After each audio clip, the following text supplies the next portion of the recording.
Sungguh keterlaluan pernyataan dari ibu ini, sedang ceramah dan menyampaikan ujaran kebencian sebenarnya ini, karena menuduh wanita-wanita Kristen yang datang beribadah dan mereka diizinkan berpakaian tidak sopan. Kemudian juga mengutip ayat dan menafsirkannya semaunya, bahwa orang Kristen tidak menjalankan perintah kitab suci. Nanti kita akan jelaskan soal itu ya. Kita lihat dulu videonya. Menghina dirinya sendiri. Begitu saya tahu ayat ini, saya kaget, Bu. Saya langsung lari ke gereja.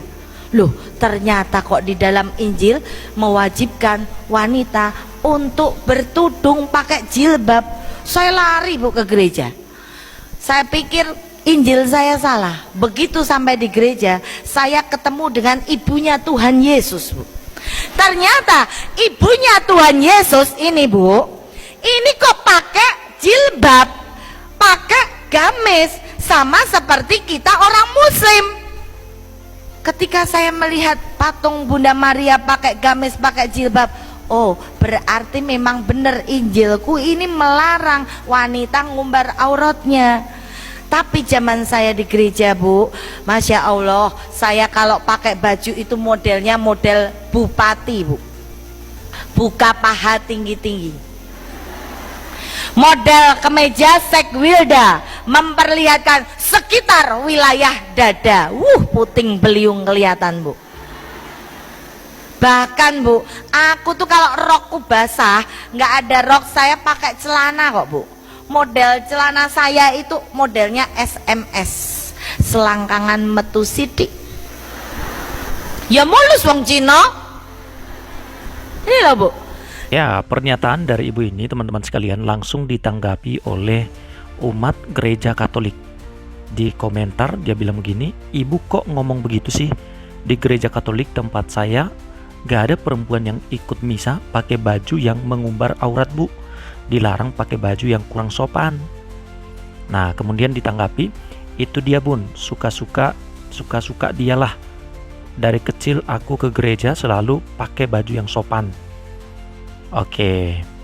Kemudian dibalas lagi, "Mereka ceramah kalau tidak menyinggung kita, ceramahnya tidak laku." Oke. Kita baca lagi, teman-teman. Dia bilang begini, "Karena dia cuma ngarang, Kak. Mana ada Injil kitab Kejadian? Mana ada berpakaian yang seperti kata ibu ini. Dia bukan dari jemaat gereja manapun." Oke, dikomentari lagi, "Dah biasa yang minda mau naik nyeritain yang menyerang agama sebelumnya. Entahlah misi apa yang mau dicari. Yang ditakutkan saudara-saudara umat lain mudah percaya apa yang dikatakan. Padahal contoh laki-laki sunat lah, saya dari kecil orang tua saya menyunatkan anak-anaknya. Anakku yang tua juga kusunat, tapi Citra gak sunat sudah disebar. Di gerejaku yang wanita masih pakai baju sopan kok." Oke. Jadi ditanggapi langsung ya, teman-temannya.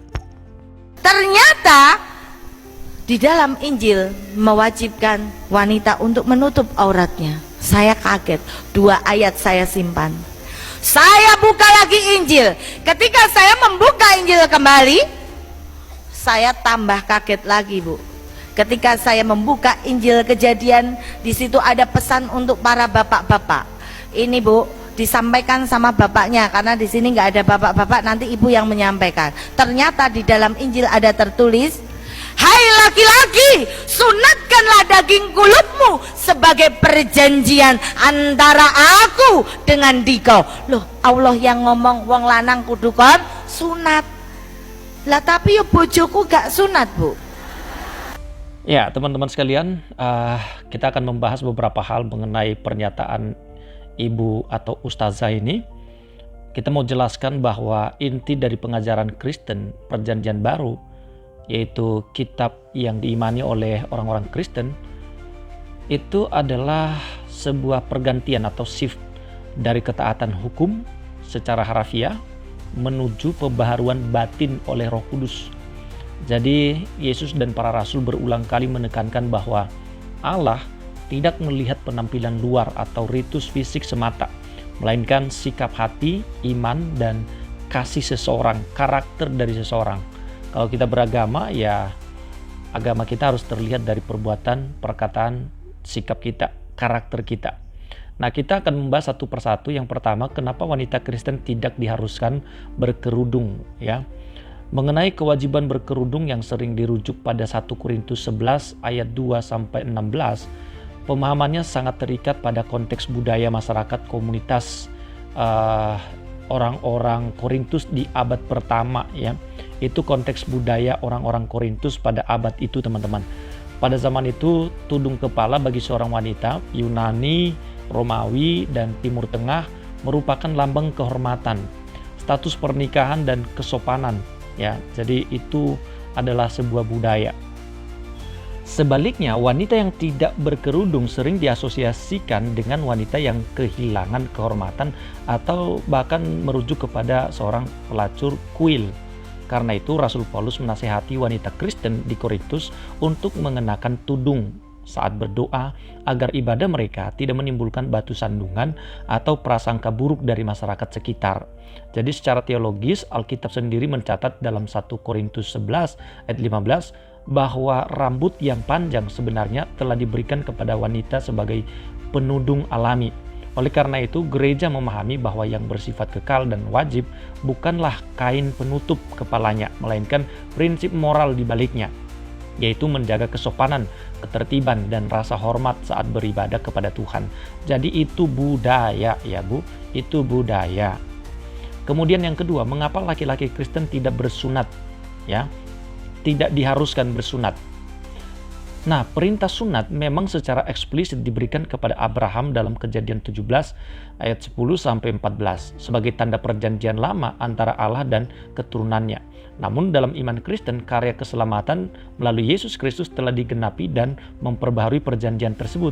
Ketika Injil melalui Yesus Kristus dan para murid mulai tersebar ke seluruh dunia, ke bangsa-bangsa non-Yahudi, timbul perdebatan apakah orang percaya yang baru percaya kepada Yesus wajib disunat secara fisik atau tidak. Nah, masalah ini secara resmi diselesaikan dalam Konsili Yerusalem di dalam Kisah Para Rasul 15, di mana para rasul memutuskan bahwa sunat fisik tidak diwajibkan bagi orang Kristen. Rasul Paulus mempertegas dalam Galatia 5 ayat 6 dan Roma 2 ayat 28 sampai 29 bahwa yang utama bukanlah sunat lahiriah pada daging seorang pria, melainkan sunat hati, yaitu pembersihan dari dosa, ya. Iman yang bekerja oleh kasih dan pembaruan hidup.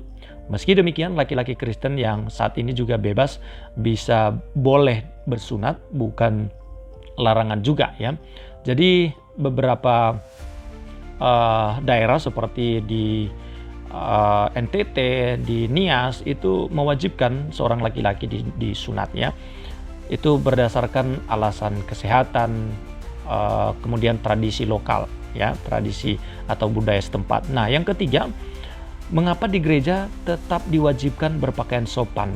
Meskipun Kristen tidak memperlakukan seragam ibadat tertentu seperti gamis atau kerudung wajib, prinsip kesopanan itu tetap menjadi hal yang esensial. Dicatat dalam 1 Timotius 2 ayat 9 sampai 10, menasihati agar umat berdandan dengan sopan, memakai pakaian yang pantas dan sederhana, serta tidak memamerkan kemewahan atau memancing perhatian yang tidak perlu. Jadi berpakaian sopan di gereja bukanlah bentuk paksaan, ya, melainkan ungkapan rasa hormat kepada Allah yang disembah, yaitu Tuhan Yesus Kristus. Jadi itu adalah tuduhan yang keliru.